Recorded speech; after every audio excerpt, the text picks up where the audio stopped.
Kelaslibur.com pengisi waktumu di saat kelasmu libur. Halo, assalamualaikum teman-teman semua. Balik lagi di YouTube channel Kelas Libur bersama aku, Mas Vi.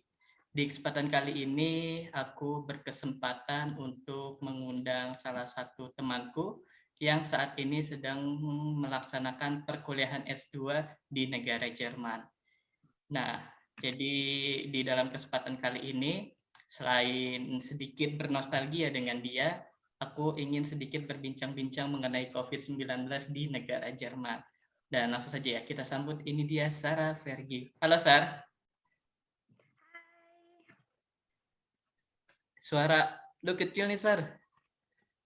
Serius? Gimana ya? Itu baru bisa. Bisa. Oke, Sar. Aduh, sebelumnya thank you banget loh. Aduh, gue yang thank you. Udah mau menyempatkan waktu untuk datang ke podcast gue. Iya, sama-sama, Pik. Dan udah lama banget ya kita nggak ketemu. Terakhir kayaknya pas waktu zaman S1 ya. Pas lagi Itu. ini nggak sih? Pas lagi wisuda nggak sih? Iya, 2018 kan ya? Oke, Sar. Aduh, jadi seperti yang tadi gue bilang, selain ya gue pengen nostalgia, di sini gue pengen sedikit ngebahas mengenai COVID di negara Jerman. Jadi sedikit informasi aja ya. COVID ini sangat menarik perhatian gue, Sar. Karena ya dari awal virus ini hadir di Cina, lalu datang ke Indonesia, itu gue udah menaruh perhatian besar banget sama virus ini. Apalagi ketika dokter yang pertama kali menemukan virus ini diberitakan meninggal. Dari situ gue meyakini bahwa virus ini mematikan.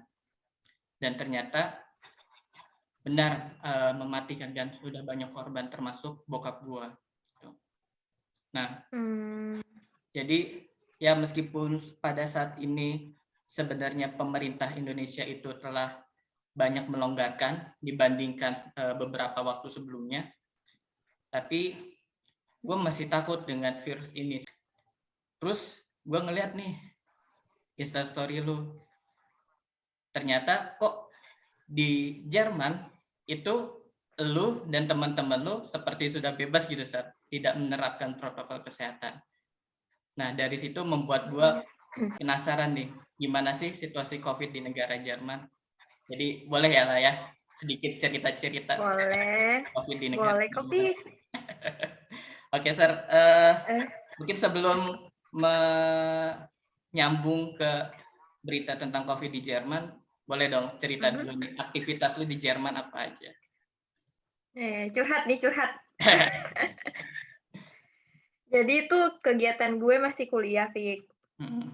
Terus sembari kerja juga.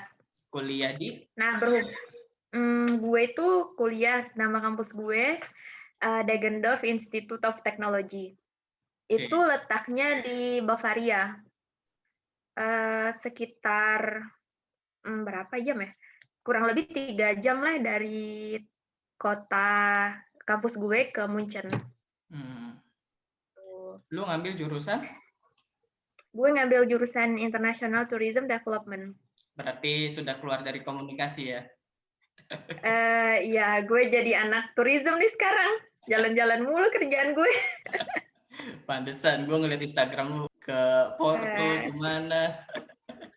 Iya, tapi kan nggak salah gue, kan gue anak tourism. Jadi kalau gue jalan-jalan tuh nggak salah gue, emang begitu adanya. Nah, itu memang diharuskan jalan-jalan sih, Pik.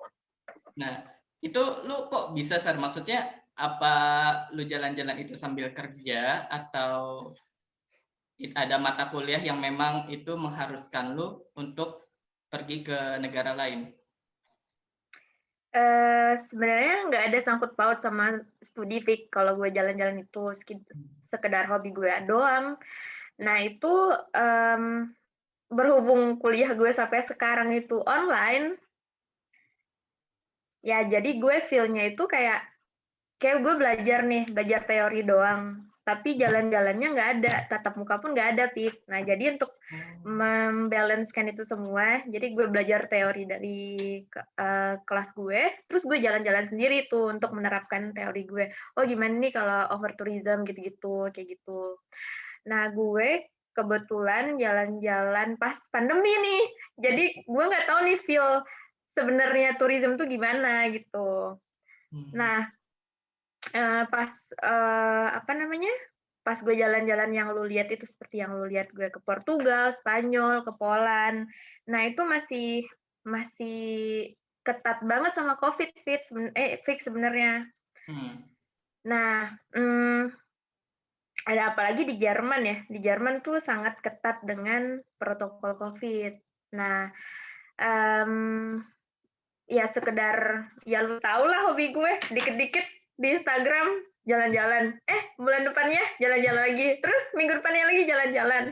Ya karena gue juga bosen, Fik, dengan kondisi Jerman yang seperti ini gitu.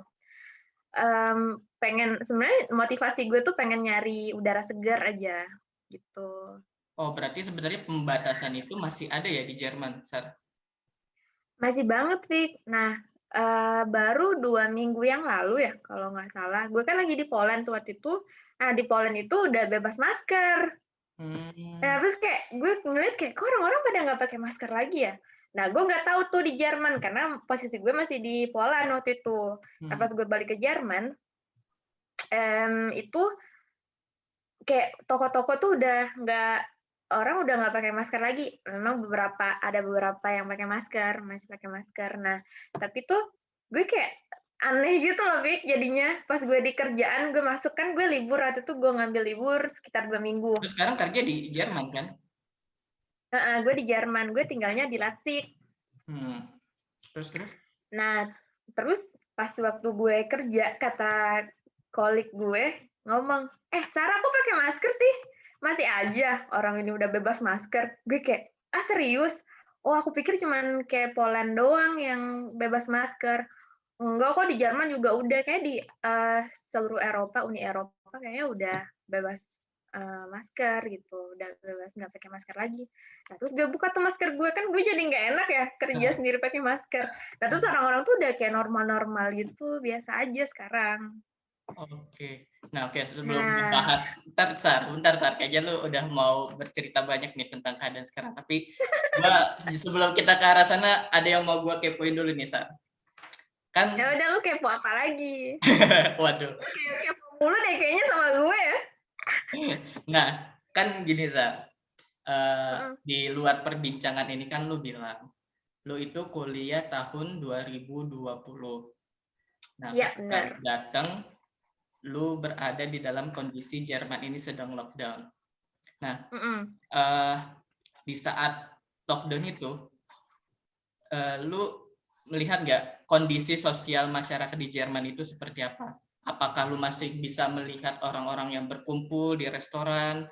Terus, apakah lu masih bisa melihat warga Jerman yang tidak memakai masker pada saat itu? Nah, terus gue cerita back to 2020 ya.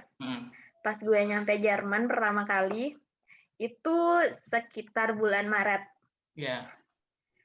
Nah, pas gue nyampe di Jerman 1 minggu sebelum kuliah gue dimulai, nah, H-3, gue dikasih tahu nih dari email bahwa orientasi masa ospek itu ditiadakan.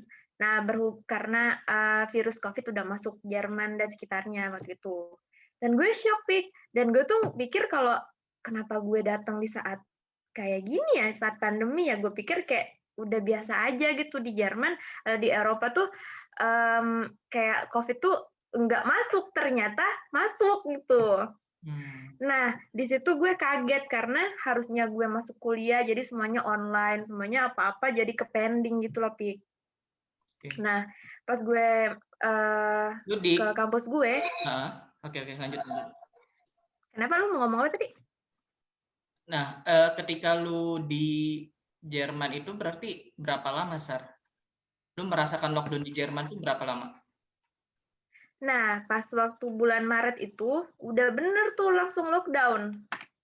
Oke, lu tiba di Jerman langsung lockdown gitu, Sar? langsung lockdown. Wah. Tapi beberapa hari sebelum gue kan nyampe 1 minggu sebelum kuliah gue masuk, berarti ada beberapa hari itu tuh masih normal orang-orang sih. Hmm. Kayak apa ya? Masih gue Mungkin merasakan tuh beberapa jam tuh normal sebelum kayak kondisinya berubah kayak sekarang. Mungkin itu juga Nah, karena baru awal-awal ya saat itu. Hmm. gue kaget, terus awal-awal lockdown gue nggak tahu mau ngapain, gue rasanya mau balik aja ke Indo kan, tapi gue udah terlanjur masuk Jerman gitu. Dan gue tuh kayak tiap malam tuh nangis, kayak ma gimana nih aku sendiri gitu, kuliah nggak masuk, semuanya online, apa-apa online, buat janji kayak appointment ke ngurus berkas gue online semuanya. Kan gue jadi kaget gitu awal ya, ekspektasi gue yang emang kuliah tatap muka di kampus berubah jadi tatap muka di Zoom. Lu Nah, kuliah itu ada ini nggak sih, Sir? Ada kerja kelompok gitu nggak sih? gimana ya? Lu Maksudnya ketika kuliah itu ada kerja kelompok gitu nggak sih? kerja kelompok? Ada sih, lebih ke project gitu juga. Nah itu berarti lu sama sekali nggak ketemu sama teman-teman kelompok lu itu? Iya, sama sekali gue nggak ketemu semua. Ada beberapa yang kita hangout bareng gitu, main bareng. Kayak kan lucu aja gitu, satu kelompok tapi nggak pernah ngelihat orangnya. Nah, waktu lockdown itu, ya udah mereka main ke rumah gue. Kayak ada beberapa temen gue yang deket Maksudnya banget, ke kayak rumah lu itu 3-4 orang. di Jerman kan? Tempat tinggal lu di Jerman kan? Waktu gue di Bavaria, di Bayern. Nah, di situ kita main, ketemu gitu, kayak excursion bareng gitu. Saling mengenal lah, kayak oh ini kamu dari negara ini ya, oh kamu dari sini, gimana sih ini gitu. Nah, mereka itu senang ke rumah gue karena gue suka masak, Pik. Masa sih? Gue Gue suka nggak masak. pernah ngeliat lu Masak. masak-masak, Sir. Lah, itu bakat gue terpendam sebenarnya. Nah, sering gue masakin rendang gitu-gitu, makanan Indo. Makanya mereka pada betah, kayak kerja kelompok di rumah Sarah aja ya udah gitu. Nah, pas waktu itu, ya oke, terus Sir. Lanjut. nah Maret sampai gue tuh cuman tinggal di Bayern tuh 1 semester doang, Fik, sampai bulan Juli. Oke, berarti Sorry, 3 Juli. bulanan lah ya. Berarti lu sempat Nah, ya, gue sempat lama di Jerman kan? Berarti lu sempat merasakan suasana lockdown pada saat itu kan? itu lockdown banget, Fik. Waktu itu masih ketat-ketatnya tuh tahun 2020. Waktu itu tuh masih ketat-ketatnya, keluar tuh harus satu rumah bareng, harus bawa paper. Terus dilarang berkumpul lebih dari 10 orang gitu lah. Pokoknya menghindari kerumunan massa. Kalau lebih dari itu bayar denda. Beneran ada penegak hukumnya itu pada saat itu? Bener. Di Jerman nggak main-main, Fik. Kalau aturan harus dipatuhi, terus kalau ngelanggar ya udah bayar. Bayarnya banyak lagi, oi. Berapa? Dendanya. Kalau dirupain kira-kira berapa tuh, Sar? Aduh, mahal banget, Pik. Di atas 5 lah. Denda doang. Di atas 5 5 juta. juta? Di atas 5 juta. Wow. Iya. Itu gue waktu itu bacanya kayak sekitar 1.000 euro gitu. Gue nggak tahu sekarang konversi euro rupiah berapa ya. Lu pernah Ya kedenda, pokoknya Sar? enggak, gue anak baik, Pik.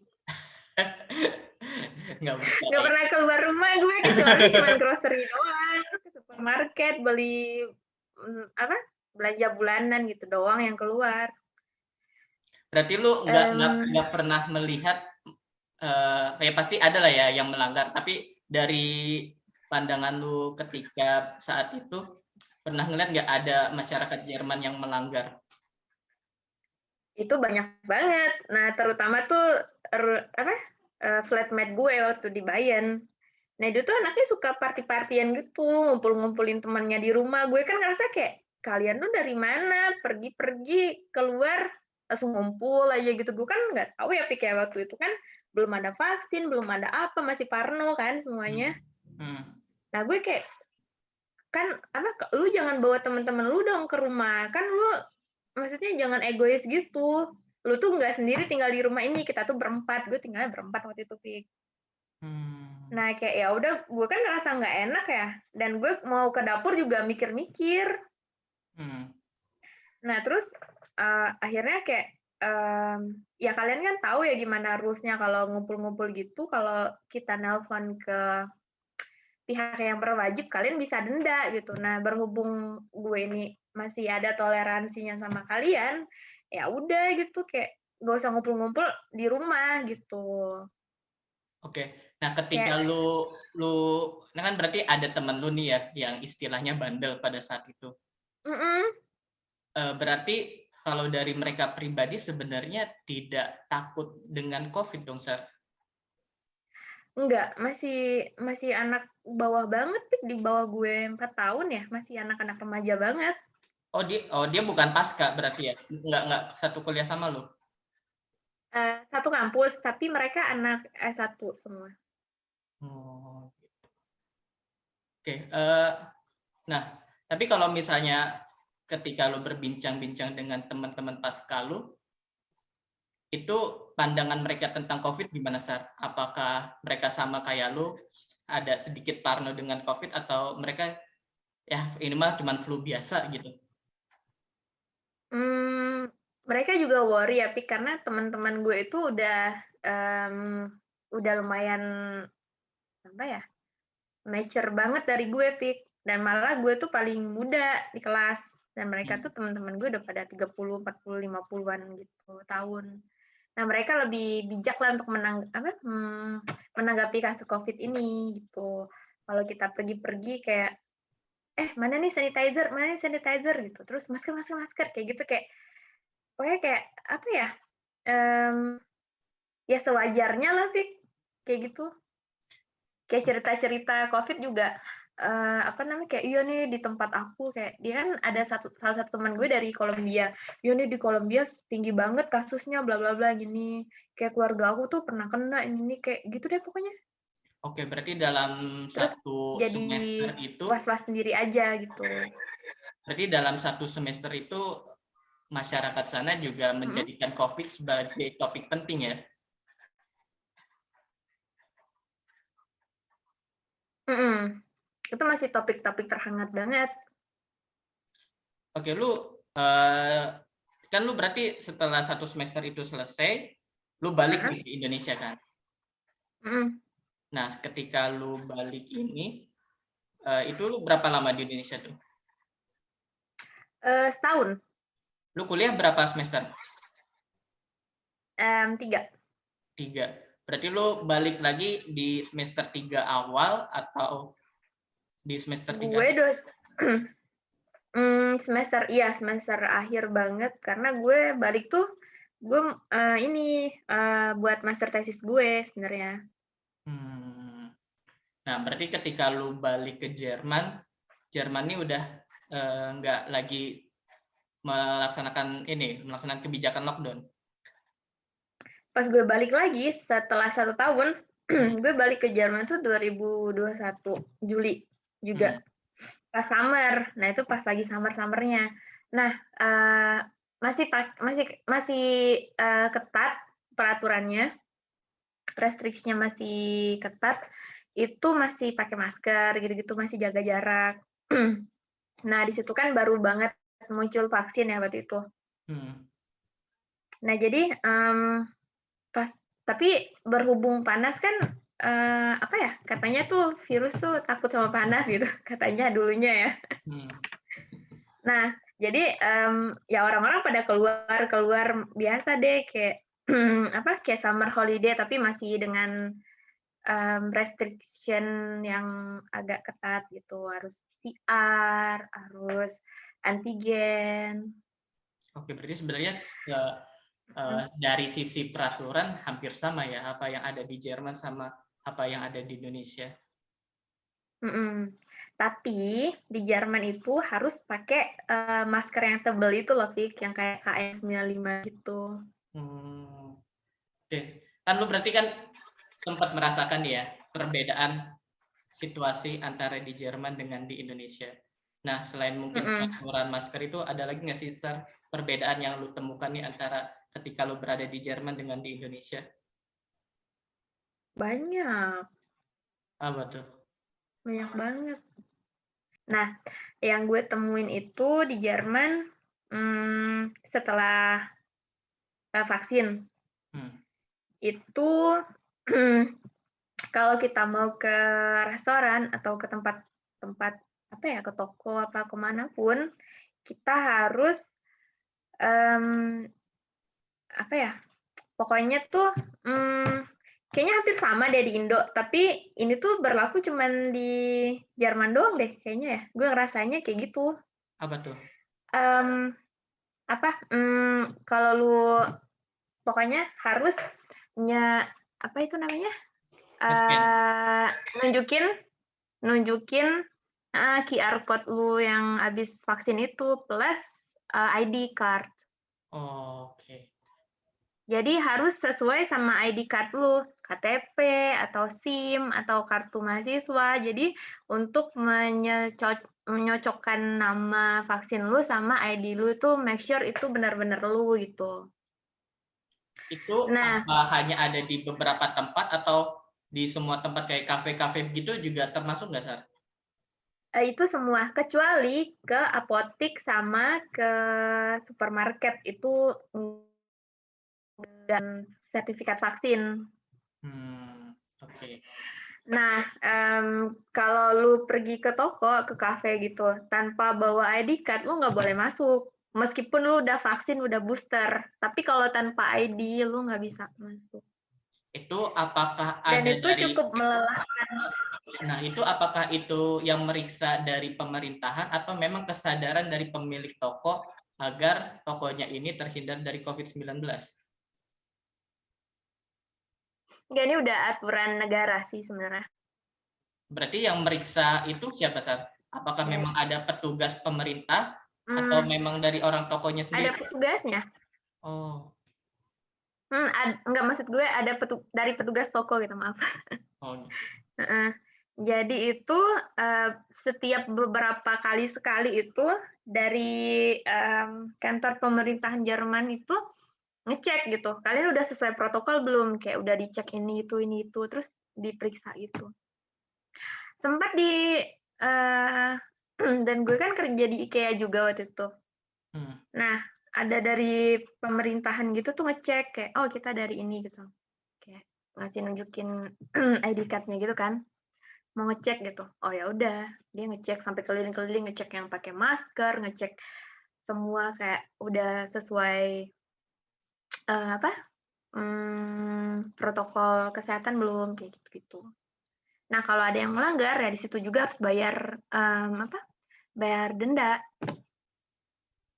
Itu berarti itu peraturan itu tuh tadi setelah lu balik lagi ke Jerman ya? Iya. Oke, oke. Nah, kan tadi lu pulang nih dari Jerman ke Indonesia. Ribet nggak, Sar, untuk Mm-mm. kepulangan lu ini ke Indonesia? Ada birokrasi-birokrasi yang harus lu lewati ketika lu balik ke Indonesia itu? Enggak, Pik, karena status gue udah jadi pelajar sebenarnya waktu itu. Karena memang online doang. Karena bedanya cuma online ya. Hmm. Jadi beberapa kali gue mau keluar masuk Jerman Indo itu nggak apa-apa karena status gue di sini sekolah pelajar. Oh, berarti kalau pelajar itu ada terkhusus sendiri ya? Ada privilege tersendiri? Jadi lebih dimudahin gitu waktu sebelum gue tahun kemarin. Nah, yang boleh masuk ke Eropa itu atau ke Jerman itu cuman status sebagai udah jadi mahasiswa, pekerja, sama tenaga medis doang. Tuh. Selain itu belum bisa masuk. Oke, oke. Nah, berarti lu kan sempet ya dalam satu semester itu sempat berbicara lah dengan masyarakat Jerman sana. Nah, COVID ini kan bukan hanya berdampak ke kesehatan nasional ya, Sar, tapi juga ke perekonomian Mm-mm. di negara manapun. Nah, di antara teman-teman lu ini ada nggak sih yang merasakan dampak ekonomi akibat kehadiran COVID? Misalnya dia di PHK. Banyak banget sih teman-teman gue yang kehilangan pekerjaannya tuh waktu itu. Tapi itu disupport sama pemerintah waktu gue di Bayan ya, status pelajar gue kan di Bayan meskipun gue tinggalnya di Leipzig. Itu pemerintah ngasih bantuan untuk pelajar itu selama 3 bulan, sekitar per 3 bulan gitu. Dikasih uang bantuan gitu yang untuk anak-anak yang kehilangan pekerjaannya atau anak-anak yang kurang mampu bayar sewa rental atau biaya hidup di Jerman waktu itu. Itu berlaku untuk warga negara Jerman atau juga untuk warga negara lain, Sar? Itu semuanya universal. Jadi di Jerman tuh nggak ada bedanya lu internasional apa orang lokal, semuanya perlakuannya sama, equal. Itu yang gue suka. Oke. Nah, terus berarti lu pasti juga baca-baca kan mengenai kebijakan-kebijakan dari pemerintah Jerman ini sendiri. Nah, lah yang lu ketahui mungkin selain tadi ya, selain memberikan bantuan kepada masyarakat yang terkena dampak PHK, ada lagi nggak, Sar, yang lu ketahui cara atau strategi dari pemerintah Jerman ini memulihkan ekonominya? Apa ya? Pokoknya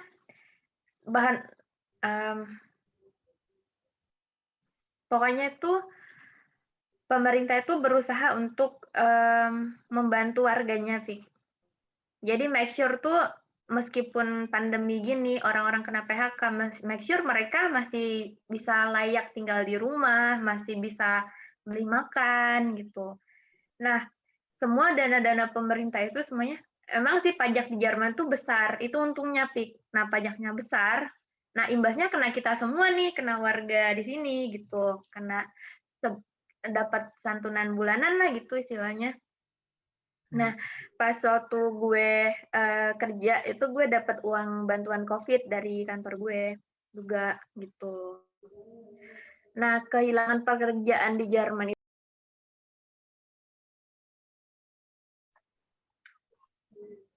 Oke, Sar, boleh dilanjut, Sar? Ya, boleh dilanjut. Nah, jadi tuh, Pik, kehilangan pekerjaan di Jerman itu sebenarnya nggak mudah. Apapun kondisinya, apapun misalnya bencananya tuh nggak mudah lu kena PHK gitu. Karena hak karyawan lu tuh, hak lu di sini tuh ya ada hak-hak tersendiri gitu. Nggak bisa dong perusahaan mecat lu tanpa ada apa, kayak misalnya alasannya ini, alasannya nggak masuk akal itu nggak bisa, Pik. Nah, berhubung COVID itu kan bencana di seluruh dunia ya. Nah, jadi kalau misalnya perusahaan mecat lu gara-gara COVID, itu that's not the reason gitu. Semua orang COVID semuanya di mana-mana gitu, di setiap negara. Nah, tapi ada strategi pemerintah Jerman itu yang masih mempertahankan lu sebagai karyawan. Misalnya nih, salah satunya jam kerja lu dikurangin gitu untuk save company's money gitu, kayak gitu. Jadi ada kayak lu masuk 5 kali sehari dalam 1 minggu itu bisa jadi 2 kali sekali ataupun 1 minggu sekali masuk. Nah, kalau berarti itu sisanya apakah dia WFH? Kalau di sini kan WFH ya istilahnya, work from home. Itu apa mereka work from home atau memang istirahat di rumah, Sar? Berhubung gue kerjanya di hotel, Fik, yang berhubungan dengan orang, itu diliburkan. Itu enaknya kita nggak membawa pekerjaan kita ke rumah. Gitu. Nah, oke. Sorry nih, berarti kalau di Jerman itu sistem salary-nya gimana, Sar? Apakah per bulan ataukah per jam? Per jam. Per jam. Oke. Berarti cara untuk meminimalisir PHK itu dengan sistem seperti itu ya? Jadi keuangan perusahaan pun juga sedikit meringankan kan ya dengan sistem seperti itu? Iya, benar. Jadi gue juga nggak takut, Pik, gue kehilangan pekerjaan. Karena yang gue tahu di Jerman itu nggak mudah orang kena pecat gitu.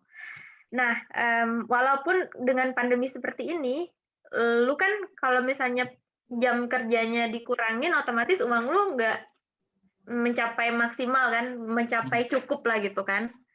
Nah, tapi di sisi lain, perusahaan itu mempekerjakan lu apa enggak, itu mereka tetap bayar berapa persen gaji lu. Ya, sekitar 40% lah. 40% dari 100 itu lu masih bisa dapat gaji gitu. Meskipun nggak banyak, tapi ya enak lah tinggal di rumah libur tapi dapat uang per bulan, dapat gaji, tapi nggak seberapa, tapi yang penting ada gitu. Oke, Sar, terakhir nih, kan tadi lu sebenarnya di awal sudah sedikit sedikit menyinggung mengenai COVID di Jerman saat ini. Nah, jadi sebenarnya pandangan masyarakat Jerman mengenai COVID saat ini itu seperti apa? Terus lalu situasi di Jerman itu sekarang ini seperti apa sih, Sar? Apakah memang masih ada peraturan pemerintah yang mewajibkan masyarakatnya untuk selalu menjaga protokol kesehatan atau gimana?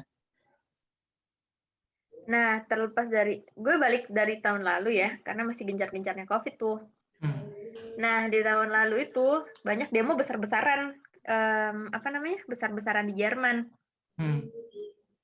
mengenai COVID, bahwa gue kan tinggalnya sekarang di Jerman, di timurnya tuh, ex-Jerman Timur. Yang mindsetnya orang tuh masih beda banget sama yang di barat gitu. Dan gue tinggal di Bayern itu, ya mindsetnya itu memang benar-benar beda juga. Nah, terus banyak demo per minggu, demo karena COVID itu sebenarnya nggak nyata, itu cuman buatan pemerintah, itu cuman kayak misalnya vaksin tuh, banyak demo-demoan vaksin juga yang ngomongnya kayak vaksin itu tuh masukin virus katanya, terus orang bisa hamil kayak gitu, kayak banyak stigma yang that's really sick gitu ya, sick in mind. Nah, itu tuh kayak apa ya, karena emang gue ngerasanya gue di timur tuh banyak orang-orang yang menolak vaksin, menolak pakai masker, menolak menjaga jarak, pokoknya nggak percaya COVID. Itu masih banyak tuh orang-orang barbar di sini, Pik, sebenarnya. Sampai saat ini, Sar? Nggak tahu, mungkin sekarang udah pintar kali. Nah sebelum itu tuh, iya kan di Jerman kan ada 16 negara bagian. Nah, di tempat gue yang sekarang di Leipzig itu kan negara bagian namanya Saksoni. Itu paling rendah tingkat kesadaran vaksinnya. Makanya tuh orang-orang tuh udah diluasin gitu untuk regulasi COVID-nya itu udah mulai dilonggarkan. Nah, kalau pas gue itu lockdown sendiri loh, Pik, di salah satu-satunya state gue sama Bavaria, sama Bayern. Itu yang lainnya udah buka semua. Nah, gue itu hotel gue tutup waktu itu. Gue kan sempat nggak kerja selama 3 bulan, dirumahkan. Nah, karena memang orang-orang udah vaksin, tuh di tempat gue doang nih yang orang-orang yang nggak mau vaksin. Nah, rencana pemerintah itu seperti ini, kalau misalnya mau masuk toko harus nunjukin vaksin. Nah, tanpa nunjukin kartu vaksin nggak boleh masuk toko. Nah, kan orang-orang pada berbondong buat vaksin itu untuk pergi ke toko, untuk ke kafe, hangout kan. Nah, sebenarnya kayak agak paksaan juga. Tapi kalau nggak gitu ya gimana ya? Untuk kebaikan masing-masing lah gitu kan, mohon kerjasamanya gitu. Nah, itu gue ngerasa dampaknya itu, gue kesel, Pik, masih rame-ramenya hotel gue pas waktu liburan orang musim panas. Nah, setelah musim dingin, setelah itu autumn, hotel gue tutup, lockdown. Itu kan gue jadi kayak gimana gue bayar sewa, gimana gue bayar asuransi, gimana gue bayar hidup gue gitu. Nah, tapi sih gue masih dapat uang dari perusahaan gue, meskipun nggak seberapa, cuman masih kurang, Pik. Nah, di situ setelah ini baru-baru ini deh orang-orang Jerman tuh pada vaksin. Teman-teman kantor gue juga, teman-teman kerja gue juga mana ada yang vaksin gitu. Nah, pas kena corona ya udah kena COVID, isolasi gitu. Isolasi kayak gitu. Kayak there's not something we have to scared about gitu. Sekarang kayak kena COVID, gue kena COVID nih, ya udah gue istirahat, gue 10 hari kemudian baru gue masuk kayak gitu. Lu punya temen nggak, Sar, di sana yang meninggal akibat COVID? Sejauh ini belum ada. Jangan sampai sih. Iyalah. Oke deh, Sar. Berarti kalau gua ngasih kesimpulan, sebenarnya dari sisi kondisi situasi hampir sama ya antara Jerman dengan Indonesia dan cara penanganannya, mulai dari pemberlakuan pakai masker, mencuci tangan, terus untuk masuk ke toko-toko juga harus menunjukkan kartu vaksin kan. Kalau di sini kita menggunakan peduli lindungi ya. Tapi mungkin nah ini Sar, satu lagi Sar, sorry. Berarti pemerintah itu sudah benar-benar melonggarkan, termasuk dalam menggunakan masker. Iya, sejak 2 minggu yang lalu. Oke, berarti sebelumnya itu memang memakai masker itu sangat diwajibkan untuk warga negara sana. Sangat diwajibkan, benar. Sangat diwajibkan. Harus pakai masker yang itu yang kata gue tadi yang tebel. Tapi jumlah kasus positif di sana masih ada, Sar, sampai saat ini? Sebenarnya tinggi loh, Fik, kasus COVID di Jerman itu sebenarnya. Ya, kayak di Jerman itu kasusnya sebenarnya parah. Zona merah lagi di Jerman itu. Tapi dengan zona merah itu pemerintah tidak memberlakukan lagi lockdown? Lockdown sampai ini kan, sampai Februari tahun ini. Sampai Februari. Kita tuh baru banget longgar ya. Baru banget gue tuh masuk kerja reguler gue tuh baru banget 1 bulan 2 bulan yang lalu gitu. Oke. Mungkin perbedaannya di situ aja kali ya, Sar, antara Indonesia dengan Jerman itu ketika penegak peraturannya itu benar-benar menegakkan peraturan itu ya. Mulai dari tadi yang disebutin sampai 5 juta itu dendanya. Iya, jadi benar-benar. Ya gila-gilaan banget di sini bayar kan. Nah, kalau di Indonesia sekarang gimana? Masih pakai masker kah? Masih ketat kah? Gimana? Kalau untuk Indonesia ini sendiri, sorry ya kalau misalnya untuk yang nonton video ini ada sedikit salahnya, tapi sepengetahuan gua memang untuk Indonesia ini sudah sedikit dilonggarkan saat misalnya contoh untuk Lebaran tahun ini ya, kan kalau untuk 2 tahun belakangan ini setahu gua pemerintah tuh sudah melarang untuk masyarakat untuk pulang kampung ke kampung halamannya. Tapi kalau di tahun ini pemerintah sudah membolehkan, tapi tetap ada rambu-rambu yang pemerintah sampaikan kepada masyarakat. Ya udah deh, Sar. Aduh, thank you banget, Sar. Aduh, thank you juga nih udah ngundang gue, Pik. Dan kita tuh lucunya accepting to attend in my YouTube channel. Sama-sama, Pik. Dan seru, lucunya kita tuh di beda negara tapi bisa ngobrol via Zoom gitu. Ya. Oke, Sar, semoga semua apa yang lu inginkan di tahun ini segera tercapai. Kuliah segera lulus, karir lu lancar di Jerman. Amin, makasih Pik. Lu juga. Yang lu inginkan segera tercapai. Thank you ya, Sar. Amin.